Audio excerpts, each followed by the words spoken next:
Hello guys, welcome to all of you in another video.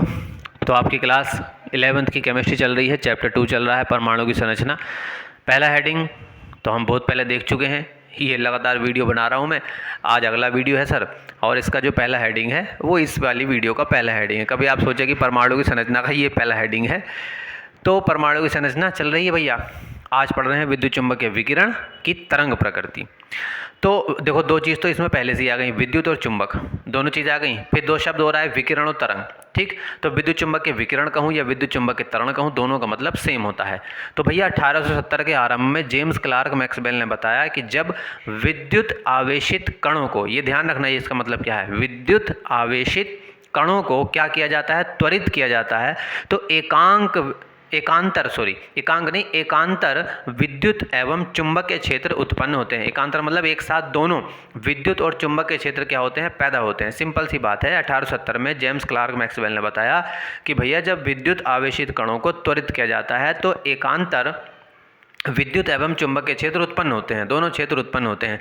ये जो क्षेत्र हैं विद्युत एवं चुंबकीय तरंगों के रूप में संचरित होते हैं, उत्पन्न होते हैं विद्युत चुंबकीय क्षेत्र, लेकिन जब संचरित होते हैं, चलते हैं आगे, तो ये किस रूप में चलते हैं, तरंगों के रूप में चलते हैं। तो देखो दोनों शब्द आ गए, ऊपर विकिरण आ गया मतलब कि विद्युत चुंबकीय विकिरण, और उसके बाद आया तरंग के रूप में। तो ये विद्युत एवं चुंबकीय तरंगों के रूप में संचरित होते हैं, इन्हें ही विद्युत चुंबकीय तरंग या विद्युत चुंबकीय विकिरण कहा जाता है। देखिए कितनी सिंपल सी बात है। तो आपको बस इतना सा दिमाग में रखना है कि जब विद्युत आवेशित कणों को त्वरित करते हैं तो विद्युत चुंबकीय क्षेत्र और मतलब विद्युत क्षेत्र एवं विद्युत चुंबकीय क्षेत्र दोनों पैदा होते हैं, और ये दोनों के दोनों जो है तरंगों के रूप में आगे बढ़ते हैं। इन्हें ही हम क्या कह देते हैं, विद्युत चुंबकीय तरंग कह देते हैं, या हम विद्युत चुंबकीय विकिरण इनको कह देते हैं।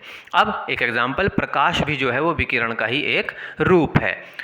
अब इसके बारे में कुछ मुख्य बिंदु हैं, वो भी आपको याद होने चाहिए। देखिए ध्यान से दाईं ओर, तो उत्पन्न विद्युत एवं चुंबकीय क्षेत्र जो है परस्पर एक दूसरे के लंबवत होते हैं। यानी कि विद्युत, कोई पूछ सकता है आपसे कि भाई विद्युत चुंबकीय विकिरण के अंदर जो विद्युत चुंबकीय क्षेत्र हैं दोनों कैसे होते हैं, तो दोनों परस्पर लंबवत होते हैं। फिर दूसरा पॉइंट है कि ये दोनों जो हैं ये संचरण की दिशा के भी लंबवत होते हैं। ये भी कभी कभी पूछा जाता है कि विद्युत चुंबकीय विकिरण की तरंग प्रकृति में जो दोनों क्षेत्र उत्पन्न होते हैं वो विद्युत चुंबकीय तरंग की संचरण की दिशा के क्या होते हैं, लंबवत होते हैं। आपस में भी लंबवत होते हैं और दोनों के दोनों तरंग संचरण की दिशा के भी लंबवत होते हैं।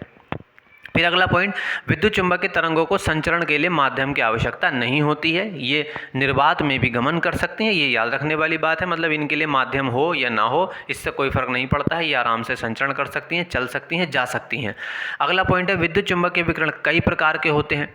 ठीक है, या कई होते हैं ऐसा लिख सकते हैं, मैंने उसमें प्रकार लिखना छोड़ दिया। देखिए विद्युत चुंबकीय विकिरण कई प्रकार के होते हैं जिनकी तरंगदैर्ध्य, जब प्रकार अलग अलग है तो जाहिर सी बात है उनकी तरंगदैर्ध्य आवृत्ति कैसी होगी, भिन्न भिन्न होगी, अलग अलग होगी। और जब ये सब एक साथ आपस में मिल जाते हैं, ये लास्ट वाला पॉइंट मैंने लास्ट में स्टार बनाया है, ये मोस्ट है सर, कि ये एक साथ मिलकर विद्युत चुंबकीय स्पेक्ट्रम बनाते हैं। तो कोई अगर आपसे सीधे सीधे पूछता है विद्युत चुंबकीय स्पेक्ट्रम क्या है, तो आप सीधे सीधे कह सकते हैं कि अलग अलग तरंगदैर्ध्य, अलग अलग आवृत्ति के चुंबकीय क्षेत्र को जब एक साथ मिलाया जाता है तो क्या बनता है, विद्युत चुंबकीय स्पेक्ट्रम बनता है। तो यहाँ आपका ये विद्युत चुंबकीय विकिरण की तरंग प्रकृति जो आपकी किताब में हेडिंग दिया है ये आपका कंप्लीट हो जाता है। इसके बाद नया हेडिंग लेकर आऊँगा अगली वीडियो में। तब तक के लिए सभी को नमस्ते, जय हिंद, अपना ख्याल रखिए, खुश रहिए।